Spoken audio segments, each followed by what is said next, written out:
John, let's read the question. The humans sex of the offspring is determined A में है through mother sex, B में है through father sex chromosome, C में है by enzymes and D में है by hormones.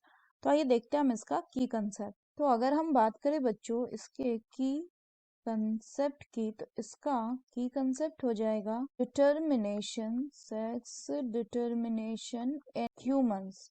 तो humans में अगर हम सेक्स डिटर्मिनेशन की बात करें तो सबसे पहले तो ये हमें जानना है कि ह्यूमन में जो सेक्स क्रोमोसोम होते हैं, सेक्स क्रोमोसोम ये क्या होते हैं, ये 1 पेयर होते हैं, जो कि आपका एक्स होता है in case of human female, इसके केस में in case of human female, and it is X Y in case of human male. अब अगर हम बात करें सेक्स डिटर्मिनेशन की, तो हम क्रॉस करवाते हैं एक फीमेल और एक मेल को.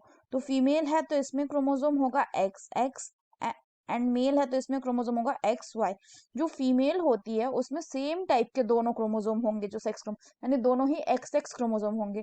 तो इसमें जो गैमेट बनेगा वो क्या बनेगा, वो सिर्फ एक्स टाइप का ही गैमेट.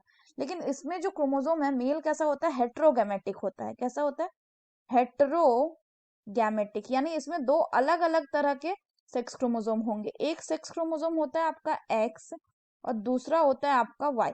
अब अगर हम बात करें कि कैसे होगा, तो जब अगर हम बात करें कि प्रोबेबिलिटी क्या हो जाएगी, तो प्रोबेबिलिटी में बच्चों ये हो जाएगी कि एक्स वाई ये किसका है, ये है आपका मेल का. और फीमेल की बात करें तो फीमेल का क्या गिवन है, फीमेल का है आपका गिवन एक्स. तो अब अगर हम इसको क्रॉस करवाएं बच्चों, तो क्रॉस में ये हो जाएगा कि या तो एक्स एक्स बन रहा है या एक्स वाई बन रहा है. एक्स एक्स बनेगा तो ये क्या हो जाएगा, this will be girl child, और एक्स वाई बनेगा तो this will be boy child.